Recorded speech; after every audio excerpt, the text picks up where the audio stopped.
Estamos aqui em nosso escritório em Palmer Lake, Colorado, e eu me alegro em ver alguns dos nossos parceiros e amigos mais próximos aqui. Eu posso sentir sede, eu posso sentir uma sucção de fato saindo de mim agora, e isso é maravilhoso. Vocês são lindos, meus amigos, eu gosto de olhar para vocês porque vocês são cheios do Espírito Santo, e é por isso que vocês estão tão bonitos e formosos, não é? Nós estamos falando aqui sobre o Espírito Santo. Eu vou dizer uma coisa a vocês, nesse último mês a minha vida tem sido muito maravilhosa. Começou há cerca de um mês. Eu estava num jejum e senti que o Espírito Santo falou para ler o livro de Atos. E eu respondi tudo bem. O engraçado é que num jejum anterior o Espírito Santo disse, leia o livro de Atos. E eu falei, tá, tudo bem. E eu lembro que ao ler o livro de Atos antes, o que me chamou a atenção foi o apóstolo Paulo. O seu primeiro chamado era para ir primeiro aos gentios, mas por causa de seu amor natural em toda a cidade, ele iria primeiro às sinagogas, aos compatriotas judeus, e a consequência disso é que ele vivia entrando em problemas, e os maiores eram causados com certeza pelos judeus. Deus falou comigo naquele jejum e disse, fique onde eu te chamei para estar, pois se você sair, você estará procurando problemas.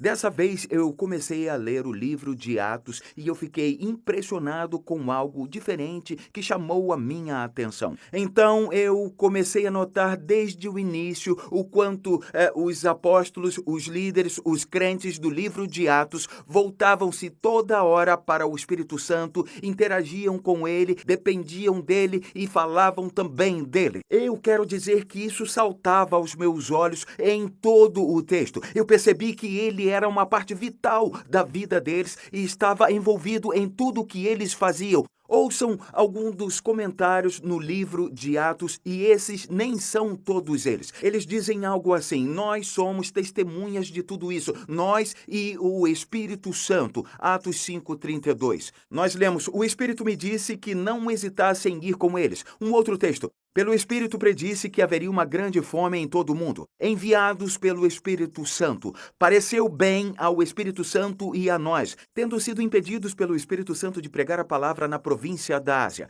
Tentaram entrar na Bitínia, mas o Espírito de Jesus os impediu. Paulo foi impulsionado no Espírito, testificando aos judeus. Paulo decidiu no Espírito ir a Jerusalém, passando pela Macedônia. Em todas as cidades, o Espírito me avisa. Cuidem de vocês mesmos e de todo o rebanho sobre o qual o Espírito Santo os colocou como bispos. Vocês receberam o Espírito Santo quando creram. Como permitiu que Satanás enchesse o seu coração a ponto de mentir para o Espírito Santo? Por que vocês entraram em acordo para tentar o Espírito do Senhor? Vocês sempre resistem ao Espírito Santo. Então vocês percebem como o Espírito Santo é citado muitas vezes? Então eu pensei, peraí, eu não estou vendo isso acontecer nos dias de hoje. Isso não acontece. Por que não falamos mais sobre ele? O que está acontecendo? Então, eu farei algumas declarações iniciais e eu acho que precisam ser feitas. Número 1, praticamente não existe vida cristã sem o Espírito Santo, ok? Então, sem o Espírito Santo, o cristianismo se torna frio, monótono e mundano. Então, retire o Espírito Santo da igreja e ela com certeza se transformará num clube ou numa instituição religiosa. Então, não há amor sem o Espírito Santo, não há revelação sem o Espírito Santo. Aliás, deixa eu lhe dizer uma coisa, a Escritura se torna letal sem o Espírito Santo. Em 2 Coríntios diz algo interessante, diz, a letra mata, mas o Espírito vivifica. Não há visão sem o Espírito Santo, não há alegria sem o Espírito Santo, não há paz sem o Espírito Santo, não há liberdade sem o Espírito Santo. Paulo diz algo interessante em 2 Coríntios 3:17. O Senhor é o Espírito. Veja que coisa interessante. O Senhor é o Espírito. E onde está o Espírito do Senhor, ali há liberdade. Agora espere um pouco. Onde está o Espírito do Senhor? Ele é onipresente. Está em todo lugar. Precisamos de um entendimento maior do que ele está dizendo aqui. Uma tradução melhor do que ele está dizendo é: onde o Espírito Santo é Senhor, há liberdade. Não permitir que ele seja Senhor. O que significa? Ele é supremo em autoridade. Não permitir que ele seja Senhor em um lar. Em toda a vida cristã, em toda a igreja. Onde não permitimos que ele seja Senhor, não temos liberdade. Acabamos nos tornando frios, perdemos a nossa alegria, perdemos o nosso descanso, não temos paixão pela vida. Eu tenho 50 e poucos anos, não acredito que acabei de dizer isso. E eu ainda sou apaixonado pela vida como quando eu fui cheio do Espírito de Deus aos 19 anos, em junho de 1979. E agora vocês sabem quantos anos eu tenho. Então, sabem, o propósito do que estamos ensinando aqui é apresentar a vocês a pessoa do Espírito Santo. Volumes de livros poderiam ser escritos, eu poderia pregar por semanas sobre o Espírito Santo.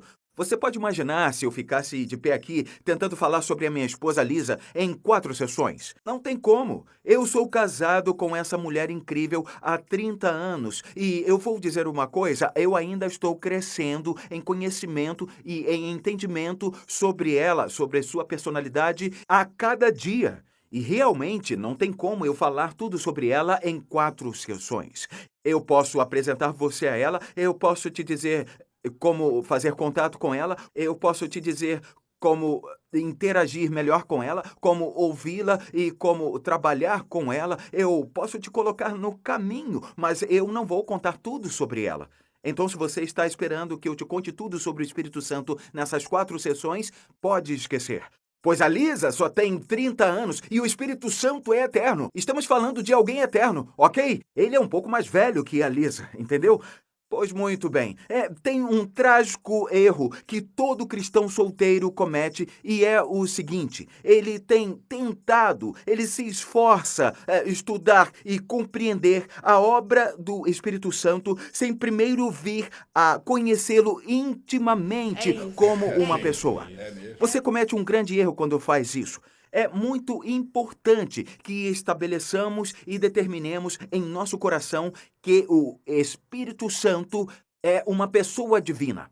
Aquele que é infinitamente santo, infinitamente sábio, infinitamente poderoso, mas também é infinitamente gentil, maravilhosamente sensível e maravilhosamente compassivo. Aquele que é digno de receber o nosso amor, a nossa adoração, a nossa fé, a nossa devoção e a nossa total entrega, ou se o Espírito Santo é simplesmente uma influência que emana de Deus, um poder divino místico, tipo quando nós pensamos num espírito de generosidade, espírito de democracia.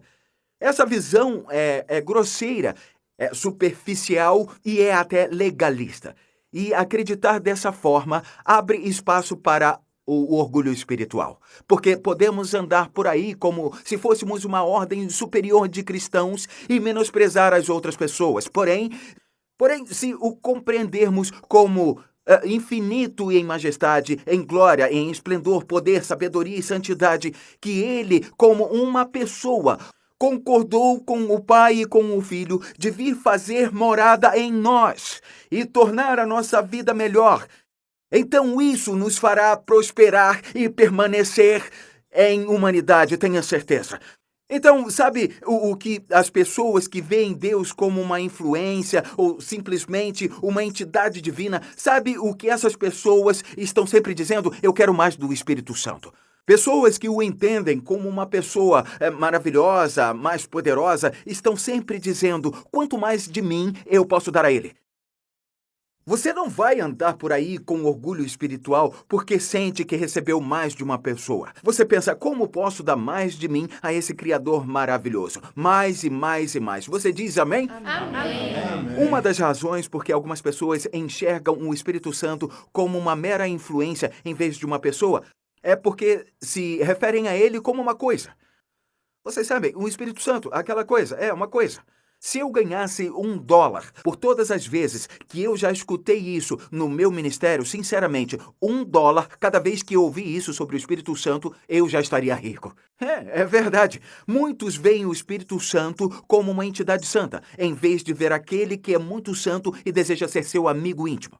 Se as pessoas meditassem na palavra de Deus, lessem ela e permitissem que ela se abrisse, perceberiam que o Espírito Santo possui uma mente.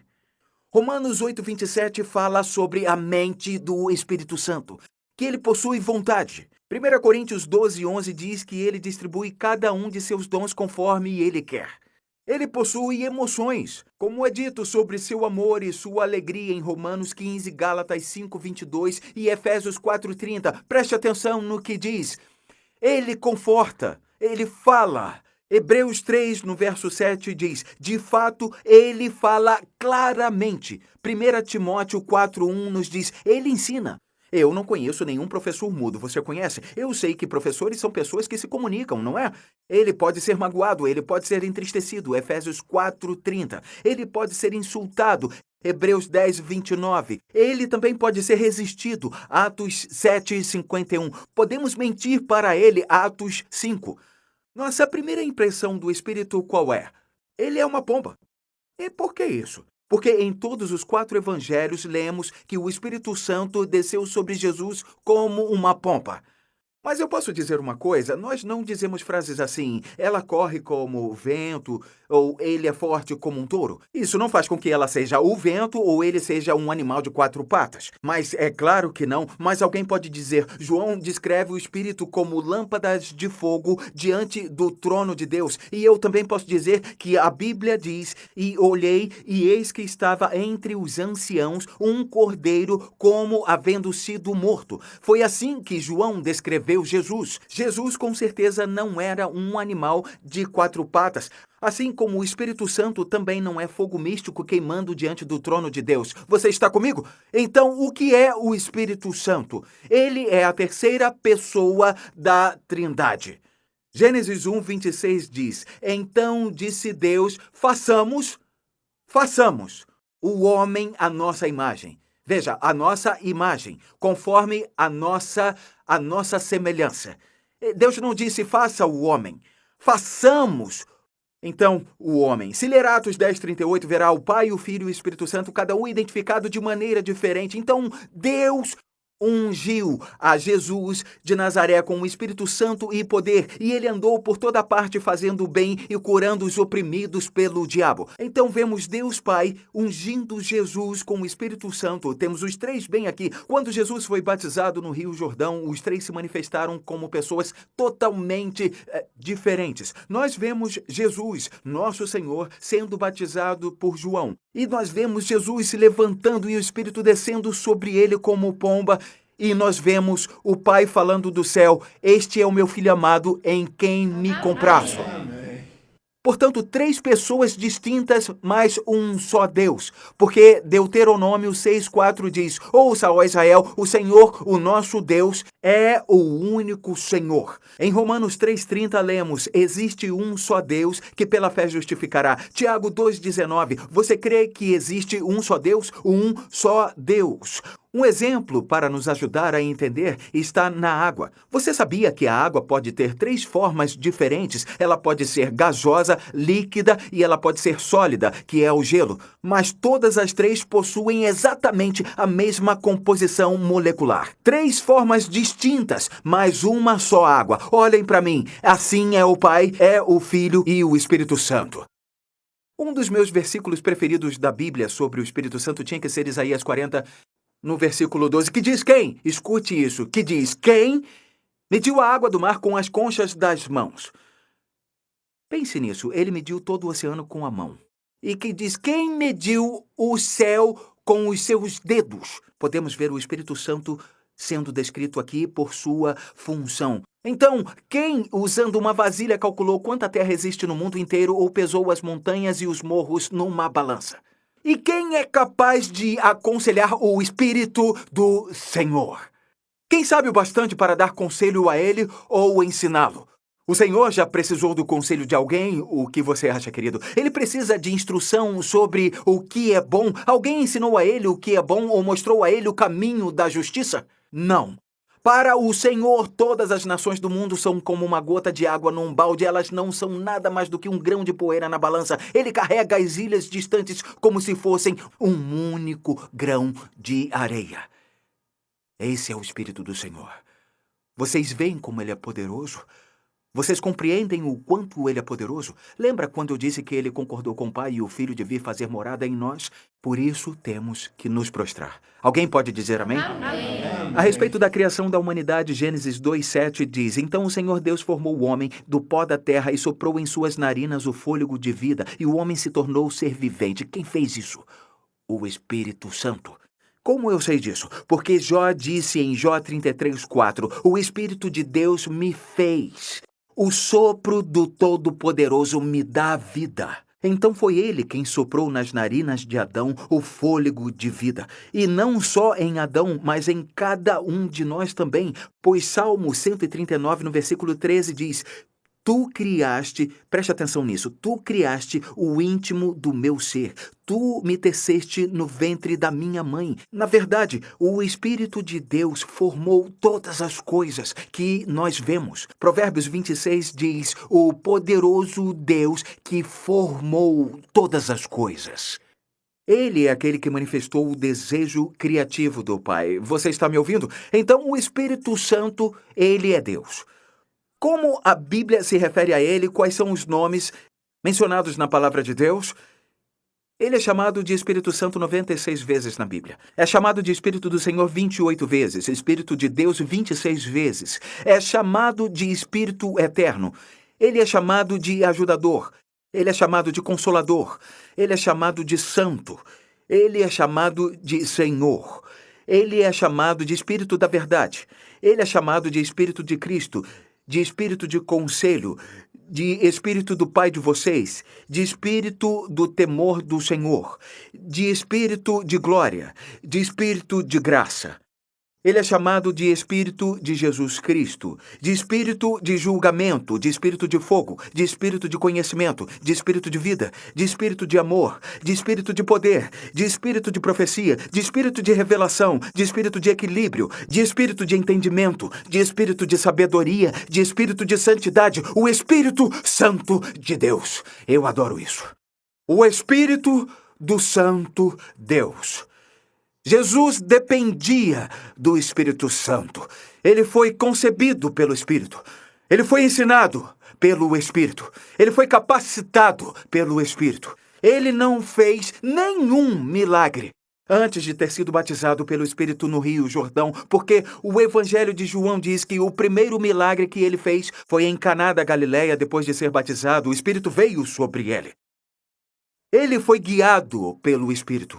Ele falava somente o que ouvia o Espírito dizer. Em João 14:10, Jesus disse: As palavras que eu lhes digo não são apenas minhas. Ao contrário, o Pai que vive em mim está realizando a sua obra. Note que Jesus não disse o Pai no céu. Ele disse o Pai que vive em mim. Espere um pouco, John.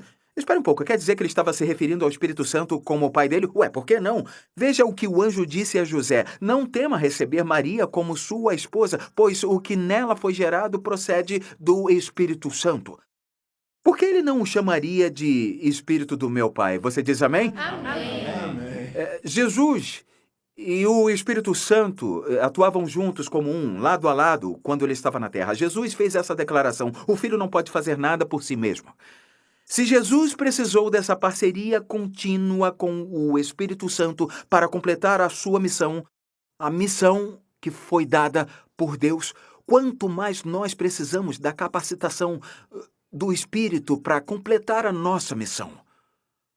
Ninguém conhece o Espírito Santo melhor do que Jesus. Então, nós precisamos olhar primeiro para ele, Jesus, para entender como devemos interagir com essa pessoa maravilhosa da Trindade. Alguém diz amém? Amém. Então, veja o que Jesus diz em João 14. Se me amardes, guardareis os meus mandamentos. E eu rogarei ao Pai, e ele vos dará outro ajudador para estar com vocês para sempre, o Espírito da Verdade. Porque o mundo não pode recebê-lo. Um ímpio não pode recebê-lo. Porque não o vê nem o conhece. Mas vocês o conhecem, pois ele vive com vocês e estará em vocês. Não os deixarei órfãos. Eu voltarei para vocês. Existem vários conselhos, mas acima de tudo Jesus disse: Se me amardes, guardareis os meus mandamentos. Não é interessante? Ele introduz isso falando sobre o Espírito Santo e o que é obedecer ao seu senhorio, à sua palavra. O que é interessante é que Pedro diz em Atos 5,32: nós somos testemunhas de tudo isso, nós e o Espírito Santo que Deus dá aos que lhe obedecem. Por que não falamos sobre isso? Deus dá o Espírito Santo àqueles que o obedecem. Note que Jesus disse: eu darei a vocês outro ajudador. Veja a palavra outro. Existem duas palavras gregas que são traduzidas como outro no Novo Testamento. Essas palavras são héteros e halos. Tudo bem? Héteros significa outro de um tipo diferente. Halos significa outro do mesmo tipo. A pergunta que temos que fazer é: do que Jesus está falando aqui? Deixa eu fazer você entender. David, vem aqui. Então, aqui está o David. Muito bem, o David está aqui. Se eu der uma maçã para o David e ele comer a maçã, eu posso perguntar a ele: David, você quer outra maçã? E se eu der a ele uma laranja, eu estarei dando outra fruta, mas é um tipo diferente, não é? Se eu der a ele outra maçã, será outra do mesmo tipo. Verdade. A laranja seria héteros, a maçã seria halos. Qual palavra Jesus está usando? Obrigado, David. Ele está usando a palavra halos. Ele está dizendo: o Espírito Santo será como eu. Idêntico. Ele diz que haverá outro ajudador. Diga ajudador. A palavra grega aqui é paracletos. É interessante que a palavra é usada para descrever Jesus quando a Bíblia diz: temos um advogado para com o Pai em 1 João 2:1. Essa é, na verdade, a palavra que descreve a função de Jesus como paracletos. Então, o que essa palavra significa? Essa palavra era usada para descrever um advogado que defendia a causa de alguém. Além disso, essa palavra também servia para designar um conselheiro pessoal. Agora, paracletos também pode ser dividido em duas palavras: para e kaleo. Para significa muito perto. Paulo usou essa palavra a fim de descrever seu relacionamento com Timóteo. Não havia ninguém mais próximo de Paulo do que Timóteo. Entendeu? Ele usou essa palavra para descrever a proximidade que ele tinha com Timóteo. Você está comigo? A minha esposa Lisa, ela é para a mim. Não existe ninguém mais próximo de mim na face da terra do que Lisa Bevere. Eu usaria essa palavra para descrever o meu relacionamento com ela. Entendeu isso?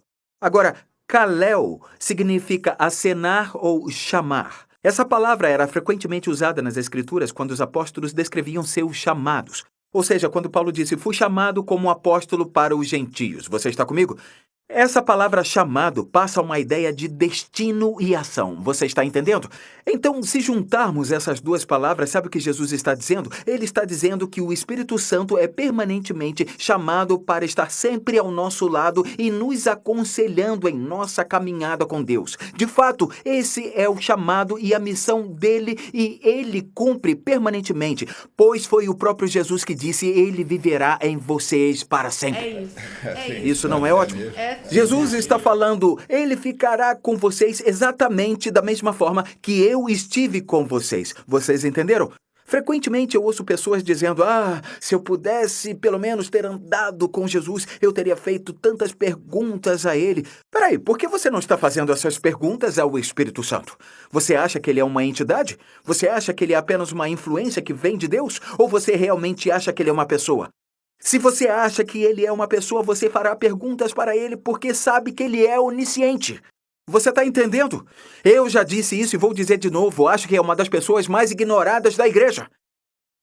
Quantas vezes vamos à igreja e sequer mencionamos ele ou buscamos ele? Quantas vezes os cristãos passam o dia todo sem dizer uma palavra àquele que é chamado para fazer morada neles e caminhar com eles permanentemente? Vocês estão entendendo? Sim. Jesus fez essa declaração maravilhosa em João 16:7. Ele diz: todavia vos digo a verdade. Pense sobre isso. Ele estava com aqueles caras há 3 anos e meio e tudo o que disse aconteceu. Mandou o vento aquietar e o vento aquietou.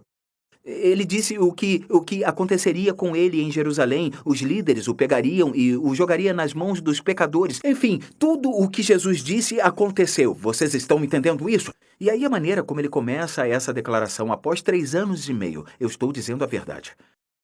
Então, o que ele está prestes a dizer àqueles homens é que é tão chocante que ele tem que garantir que eles vão entender. que ele não está mentindo.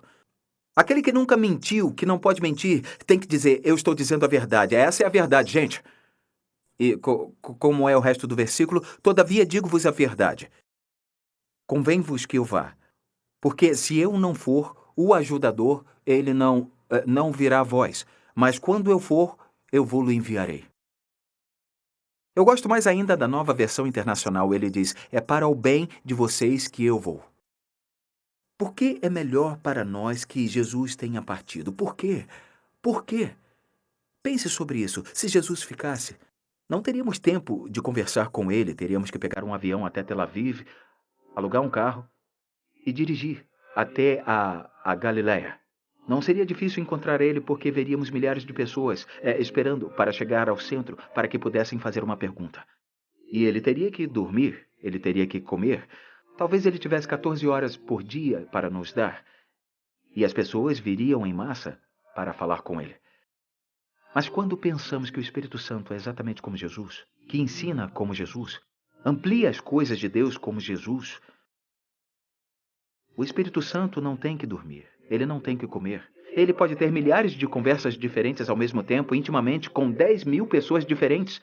É por isso que Jesus disse: é bem melhor para vocês que eu vá embora. Então, na próxima sessão, nós iremos falar sobre ter intimidade com esse Deus maravilhoso.